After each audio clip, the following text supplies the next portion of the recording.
Moin zusammen und herzlich willkommen zu meinem Videosegelkurs. In diesem Video erkläre ich dir, wie du in den Wind aufschießen kannst und so ein Segelboot zum Stehen bringst. Alles, was ich dir in diesem Video zeige, findest du auch in meinem Buch Segeln lernen mit Captain Sailnator. Da beschreibe ich dir alles ganz genau Schritt für Schritt und erkläre noch ein paar Tipps und Tricks, die ich hier im Video leider nicht zeigen kann. Einen Link zum Buch findest du in der Videobeschreibung. Vorweg noch der Hinweis, dieses Video ist keine Anleitung zum selber Segeln lernen, sondern es ist als Ergänzung zu einem Segelkurs gedacht. Gehe bitte nie ohne eine segelerfahrene Person an Bord, beziehungsweise nur unter der Aufsicht eines Segellehrers mit einem Segelboot aufs Wasser. Vielen Dank.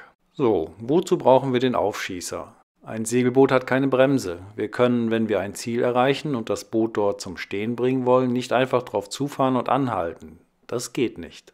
Das Boot wird das Ziel treffen und dagegen fahren. Und egal auf welchem Kurs wir uns befinden, wir können nicht bremsen. Es gibt aber eine Möglichkeit, ein Boot zum Stehen zu bringen. Überleg mal mit. In welchem Bereich können wir nicht segeln? Ganz genau, wenn das Boot im Wind steht. Steht das Boot im Wind, werden die Segel zum Heck hin ausgeweht, sie killen und so können sie sich nicht mit Wind füllen. Auf diese Weise können wir das Boot anhalten. Das heißt also, wir müssen mit dem Boot anlufen und in den Wind hineinfahren und so bleibt es nach kurzer Zeit stehen. Wenn wir in den Wind hineinsteuern wollen, auf welcher Seite des Ziels müssen wir uns dann befinden? In Luf oder in Lee? Wenn wir jetzt so auf das Ziel zufahren und in den Wind hineinschießen, können wir es nicht erreichen. Also müssen wir uns in Lee des Ziels befinden. Jetzt ist die Frage, wie weit in Lee, damit wir, wenn wir aufschießen, auch genau am Ziel zum Stehen kommen. Viele Boote brauchen ungefähr eine Bootslänge, um gegen den Wind aufzustoppen. Das hängt aber von verschiedenen Faktoren ab. Wenn wir gegen sehr starken Wind aufschießen, dann drückt er stärker gegen das Boot und der Aufstoppweg kann kürzer sein. Bei schwachem Wind kommt weniger Druck entgegen und der Aufstoppweg kann länger sein. Das müssen wir mit einberechnen. Daneben gibt es mindestens noch zwei weitere Faktoren. Wenn wir die Pinne ganz schnell einschlagen, saust das Boot herum und hier am Rumpf entsteht ein hoher Wasserdruck und das bremst. Das kann den Weg auch verkürzen. Und das kann uns zum Beispiel helfen, wenn wir merken, dass wir zu nah am Ziel dran sind, dann können wir die Pinne schnell und heftig wegdrücken. Wenn wir das aber langsam machen und einen großen Bogen fahren, dann schießen wir sogar vielleicht über das Ziel hinaus. Also das sind die Dinge, die man einberechnen muss. Außerdem hängt es noch von der Konstruktion des Bootes und von seinem Gewicht ab. Man muss einfach mal mit seinem Boot ausprobieren, wie lang der Abstand, der für das Aufschießen benötigt wird, ist. Und mit ein bisschen Übung bekommt man auch bald ein Gefühl dafür. Gehen wir jetzt mal davon aus, bei diesem Boot und bei diesem Wind brauchen wir eine Bootslänge Abstand zum Ziel, um punktgenau aufschießen zu können. Was müssen wir dann weiter beachten? Wie gesagt, wir müssen uns in Lee des Ziels befinden, eine Bootslänge in Lee. Dazu denken wir uns die Lee-Luf-Linie. Hier verläuft die Grenze zwischen Luf und Lee des Ziels. Und wir müssen jetzt, um aufschießen zu können, die Linie finden, die eine Bootslänge parallel zur Lee-Luf-Linie verläuft. Wenn wir uns in Luf dieser Linie parallel zur Lee-Luf-Linie befinden, dann müssen wir abfallen, um dahin zu kommen, dann wieder anlufen, auf diese Linie drauffahren, ihr folgen und dann aufschießen. Wenn wir uns in Lee dieser Linie befinden, müssen wir erst anlufen und dann auf die Linie abfallen, die sich in einer Bootslänge Abstand parallel zur Lee-Luf-Linie befindet.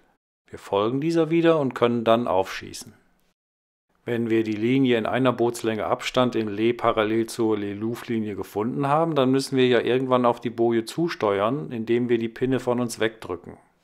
Aber das Boot braucht ja auch eine gewisse Strecke, um die Kurve zu fahren. Wenn ich erst hier einschlage, fahre ich zu weit. Die Strecke, die wir für die Kurve brauchen, ist bei vielen Booten ungefähr eine Bootslänge lang. Aber unterwegs kann man ja auch noch immer steuern und eventuell korrigieren, aber man darf auf keinen Fall zu weit fahren und wieder zurücksteuern. Das Ziel muss also sein, die Linie in einer Bootslänge Abstand in Lee zur Lee-Luf-Linie zu finden, auf dieser in Richtung Boje zu fahren und dann eine Bootslänge, bevor wir auf Höhe der Boje sind, auf diese aufzuschießen. Und zwar so. Aufschießen tun wir ja in den wahren Wind. Das sieht man ja hier an dem Fähnchen auf der Boje.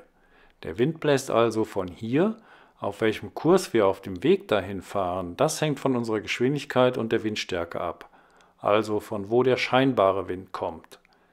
Der weht ja von weiter vorlicher als der wahre Wind. Was es damit auf sich hat, erkläre ich in dem Video Segeltheorie. Einen Link dahin findest du in der Videobeschreibung. Wenn wir jetzt also die Linie eine Bootslänge Abstand in Lee parallel zur Lee-Luff-Linie gefunden haben, ist der Ablauf folgender. Wir folgen dieser Linie, der Steuermann gibt das Kommando alles klar zum Aufschießen, der Vorschoter bestätigt mit ist klar. Wir fahren weiter, ungefähr eine Bootslänge bevor wir auf Höhe der Boje sind, drückt der Steuermann die Pinne von sich weg und jetzt kommt das Kommando Schoten los. Die Schoten müssen jetzt losgeworfen werden, damit die Segel frei schwingen können. Wenn wir das nicht tun, haben wir zu lange Wind in den Segeln und das Boot fährt am Ziel vorbei. Deshalb also Schoten los. Die Segel können jetzt frei schwingen, wir steuern auf die Boje zu und der Baum wird sich dabei immer weiter zur Mitte hin bewegen. Die Pinne zeigt, nachdem wir sie von uns weggedrückt haben, in diesem Fall nach Steuerbord und folgt dann dem Baum, je weiter der sich auf die Mitte des Bootes hin zubewegt. Und idealerweise ist dann irgendwann die Pinne mit dem Baum in einer Linie und das Boot kommt zum Stehen. Wenn wir jetzt die Pinne wegdrücken und der Baum geht auf die andere Seite, weil wir uns ein bisschen versteuert haben, zeigen wir mit der Pinne auch wieder zum Baum und folgen diesen dann wieder zurück zur Mitte. Am Ende müsste es dann so aussehen, wenn das Boot steht. Wenn wir uns nicht sicher sind, wie weit der Abstand zur Boje für den Aufschießer sein sollte, dann halten wir ihn besser ein bisschen zu weit. Denn wenn wir zu nah sind, dann schießen wir über das Ziel hinaus.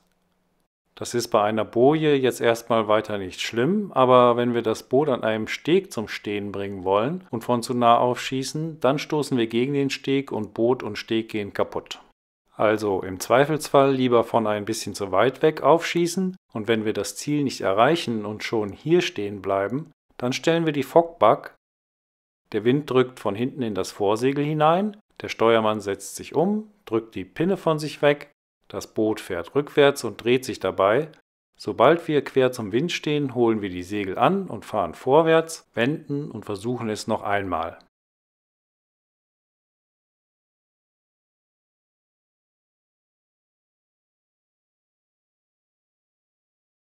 Alles, was ich dir in diesem Video gezeigt habe, findest du auch in meinem Buch Segeln lernen mit Captain Selnator. Dort beschreibe ich alles ganz genau und Schritt für Schritt und erkläre noch ein paar Tipps und Tricks, die ich hier im Video leider nicht zeigen konnte. Wenn du noch Fragen hast, schreib einfach einen Kommentar unter das Video. Ich werde versuchen, sie zu beantworten, aber wie gesagt, es steht alles ganz genau in meinem Buch. Im nächsten Video erkläre ich das Boje über Bordmanöver. Einen Link dahin findest du in der Videobeschreibung. Ja, wenn dir das Video gefallen hat, dann gib ihm doch einen Daumen nach oben und abonniere bitte den Kanal, damit du das nächste Video nicht verpasst. Einen Link zu meinem Buch findest du unten in der Videobeschreibung. Es ist so geschrieben, dass du dich mit jedem Kapitel auf deine nächste Segelstunde vorbereiten kannst und danach nochmal alles wiederholen kannst. Das Buch gibt es übrigens auch als E-Book und Buch und E-Book sind super dafür geeignet, sich auf einen Segelkurs vorzubereiten und auch während des Kurses nachzulesen, was man gerade gemacht hat. Es ist praxisnah geschrieben und ich denke, dein Segellehrer wird alles ganz ähnlich erklären und mit dem Buch wirst du es besser und schneller verstehen und kannst dann schneller segeln lernen. Einen Link zum Buch findest du in der Videobeschreibung. Ich bringe das Buch im Selbstverlag heraus und würde mich freuen, wenn du es dir kaufst und mich als unabhängigen Autor damit unterstützt. Vielen Dank!